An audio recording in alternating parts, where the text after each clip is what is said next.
What? Psychology related, you know how like a lot of people say Angelina Jolie assumes her characters, like she plays a role and then all of a sudden she's her real life mimics that role, like beyond like Borders and like that. And Brooke Shields says she has borderline personality disorder, and it's very easy for her to go from a role to another role. What do you think about that with cosplayers? I'm guessing I'm guessing your question was that actors have this tendency towards the sort of interesting sort of psychological features. I mean, they get fake cosplay, right, basically. right. And are there any commonalities amongst cosplayers? So that's a really good question, actually. So they're on this continuum of alter ego experience. And there's a literature, in fact, on actors who tend to be more hypnotizable, or I think, actually I'm trying to remember, it's either hypnotizable or they dissociate more readily. Either one, it's not a surprise. I think some people really do adopt the role, and if you play it long enough, it becomes a part of you until you adopt another role and sort of kick that first role out. And that is the danger, I think, of acting, and then needing to be judicious and careful about what parts you take. I think other people who talk about acting, so it depends on the acting school you went to, they talk about it in the way they talk about a 9-to-5 job. And so, but I think it is absolutely in the same continuum of experience as cosplay. Oh, lady right in the middle, kneeling. Thank you. Could you possibly touch for a moment on whether or not there's a correlation between the type of characters a person chooses and what that says about them? Because I know personally, I have a growing list of psychopaths and nutcases that I cosplay. Because it's so much fun. I don't know, sometimes I like holding weapons and pointing them at people. Yes, you have some gun. I don't know, maybe you guys tend towards wanting characters like that. And I mean, I have no violent, no impulses to be violent.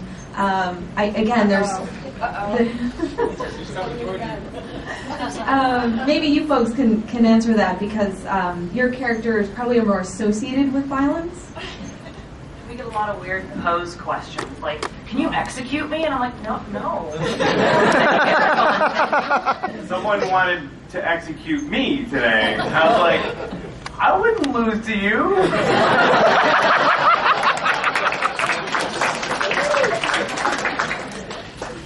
I don't assume the role of whatever I'm playing, though. Even when I went to pirate festivals all the time, I didn't talk like a goofy pirate. I just like the look. I like the visual aspect of it, so I don't assume the role. I think, though, that also has to do with poses. I call it like assuming a role of a persona, not assuming a role of an act, because you're not necessarily speaking and acting, but you are assuming more or less the presence of the character. And if you don't give off that presence and you're standing like, whatever, I'm Commander Shepard, no one cares. Like, you need to exude that character, and I think that's part of the whole role reversal and putting on an act. So. Well, speaking as someone who has a number of swords in her house, and maybe a couple spears, I mean, I think there's something about, I think there's something about holding a weapon and pointing it at someone where you would never do anything in person, but it's just, you feel very powerful standing there, because it's something visually that you've seen in TV and film for so many years, and that's the position of power. And it's not that you would ever consider doing something like that, but you feel powerful standing in that pose, like you said. So why then do I have so many people asking me to execute them? Some people like to play the role of victim.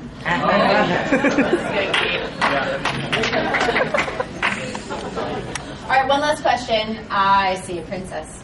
Is that me? Yes, you. Yay. Okay, so this is a question about this is a question not only about cosplay in general, but sort of the culture as a whole. Nerdy people in general get the stereotype of being dirty and gross and perverted. So I'm wondering how, when you're explaining what you're like into to people in your family and your friends, how you sort of feel like explain how that's not the case. As the most dirty, perverted person here, I answer that question. question.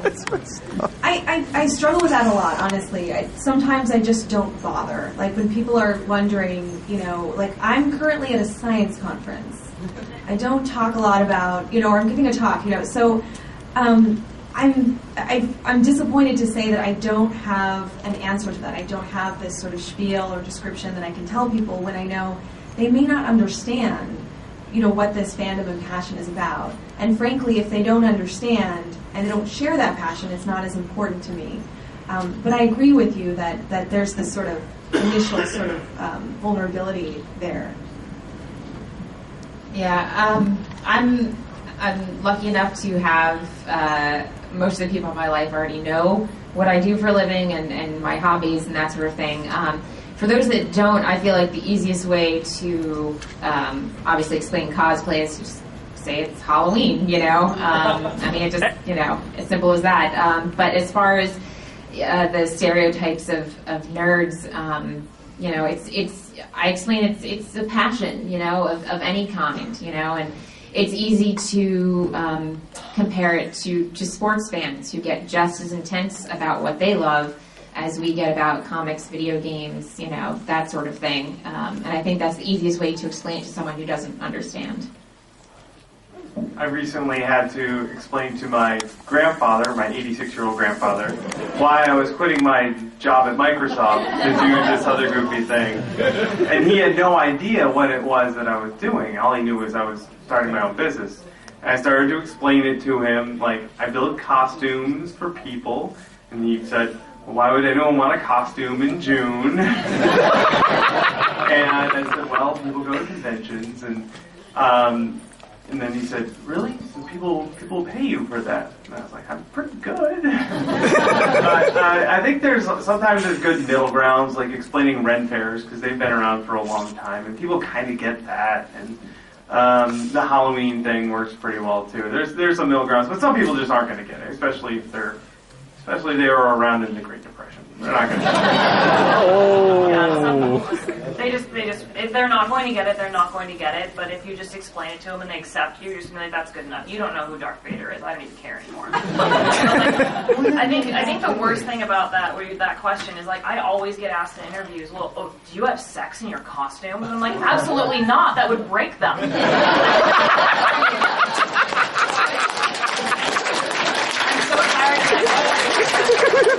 So yeah, it's the same kind of thing. Like, we just have to more and more dispel that stereotype by saying, no, this is a craft. This is not just being a weirdo. So. You also want to shower first. Yeah, showering is excellent, and make sure to Febreze your costume. Please. Yes, please do that before you come back. All right, well, guys, thank you so much to our panelists, and thank you guys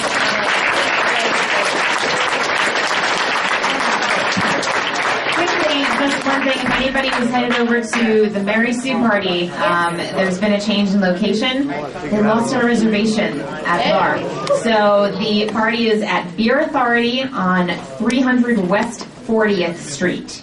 300 West 40th Street. And if you want to take the survey, just email me. You can just find my website. Just look up Robin Rosenberg Superheroes, and you'll find my website. And I will send you the link. But answer it honestly, and don't take it twice.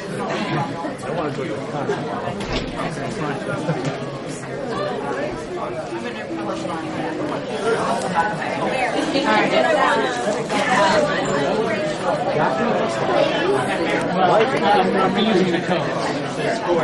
Oh, you're gorgeous.